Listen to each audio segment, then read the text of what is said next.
नमस्कार. स्वाभिमानी TV news चॅनलच्या बातमीपत्रात आपलं स्वागत. मगन साळवे यांचा सेवानिवृत्तीचा कार्यक्रम झाला संपन्न. असंख्य मान्यवरांकडून त्यांचा करण्यात आला आज जाहीर सत्कार. धुळे महानगरपालिकेचे बाग माडी कर्मचारी मगन उका साळवे यांचा सेवानिवृत्त समारंभ धुळे महानगरपालिकेच्या सभागृहात आज पार पडला. दरम्यान यावेळी मान्यवरांनी त्यांच्या सेवा काळातील अनेक प्रसंग सांगून त्यांच्या सेवेचे कौतुक केले. मगन उका साळवे यांनी 1987 पासून ते महानगरपालिकेच्या सेवेत होते. नोकरी करताना त्यांनी मोरशेवडी ते धुळे असा सायकलवर प्रवास केला आणि प्रामाणिकपणे नोकरी केली. नोकरी करताना ठिकठिकाणी होणाऱ्या अनेक सामाजिक कामांनी त्यांनी स्वतःला झोकून दिले. दरम्यान नोकरीवर असताना त्यांनी गरिबांची कामे केली. त्यामुळे मान्यवरांनी त्यांच्या काल रोजी झालेल्या सेवानिवृत्तीच्या कार्यक्रमात त्यांचे कौतुक केले. यावेळी मनपाचे आयुक्त अमिता दगडे पाटील मॅडम, अतिरिक्त आयुक्त Karuna Dahale madam, Manoj Wagh, Dattatray Kulkarni, Gulabrao Thorat, all India panther सेनेचे सागर मोहिते यांच्यासह असंख्य मान्यवरांनी त्यांना पुढील वाटचालीत शुभेच्छा दिल्या. त्याचप्रमाणे पत्रकार संघाचे प्रकाश नाना शिरसाट, संजय पाटील, गोरख गर्दे, दीपक शिंदे, आकाश सोनवणे, रवींद्र नगराळे आदी पत्रकारांनी देखील साळवे यांना पुढील वाटचालीस हार्दिक शुभेच्छा दिल्या.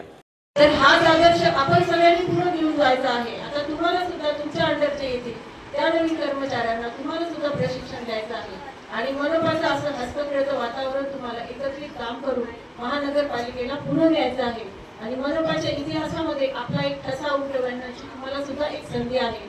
आज या निमित्ताने मी श्री रमजान अन्सारी, श्री साळवे यांना आजच्या सेवानिवृत्तीबद्दल शुभेच्छा देते. सेवानिवृत्ती पश्चात त्यांचं आयुष्य अत्यंत आरोग्यदायी आणि सेकंड इनिंग त्यांची खूप चांगल्या प्रकारे त्यांनी पार पाडावी. जे त्यांनी काम आजपर्यंत ते करू शकले नाही ऑफिसच्या कर्तव्यामुळे, ते त्यांना करण्यासाठी आता बराच वेळ मिळेल. त्यांचं सेवानिवृत्ती पश्चात आयुष्य अत्यंत भरभराटीचं जावं हीच मी शुभेच्छा देते. युवा काँग्रेसचे गणेश भाऊ गर्दे, तसेच रमजान दादा आणि सगळा आपले मित्रपरिवार ज्यांनी माझ्यावर प्रेम केलं, मी तुमचं मनापासून अभिनंदन करतो. आणि दुसरी गोष्ट म्हणजे मॅडम, मी ज्यावेळेस रोजंदारीत लागल्यानंतर नगरपालिकेत कुठेच स्थान पत्ता दिसायचा नाही. मी आमरण उपोषण केलं.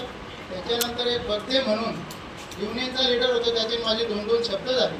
त्याच्यानंतर म्हणजे तुला जर मुंबईला जायचं असेल तर मला एका दिवसात काम करून दाखव. तर एका दिवसात मंत्रालयापासून, काला घोडापासून, जे नाही असे विरोधी पक्ष नेत्यापासून सगळ्यांना निवेदन देऊन परत सचिव मनोज कुमार साहेब यांची सुद्धा भेट घेतली.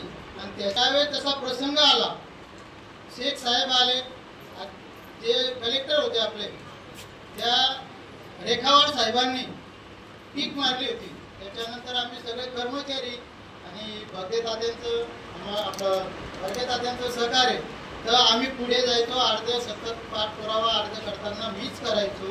आणि त्याच्यानंतर सगळे फंडाचे कर्मचारी आणि असाच काही योग आला. बर्गे तात्यांनी सगळे एसटी मध्ये भरले, सगळ्यांना एवढ्या वर्षे सेवा केली.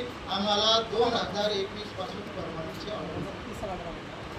त्याच्यानंतर मी 1987 पासून मोरशेवडी तर धुळं महापालिकेत मला कुटुंब कल्याण केंद्राला अधिकारी म्हणून कल्पना शहा म्हणून यांनी माझी 13 वर्षे कुठेच बदली दिली नाही.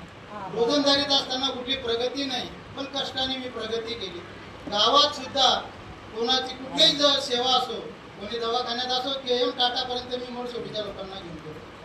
आणि जे गट्या वेळेस मोरशेवडी त्यावेळेस रोहिदास पाटील किंवा ते आले असतील, पहिला शब्द एका जागे अरे मगनशे का घर, हा शब्द कायमस्वरूपी त्या मी घरी असलो नसलो तरी त्या ठिकाणी ते स्वर्गवासी मधुकर गर्दे यांनी जर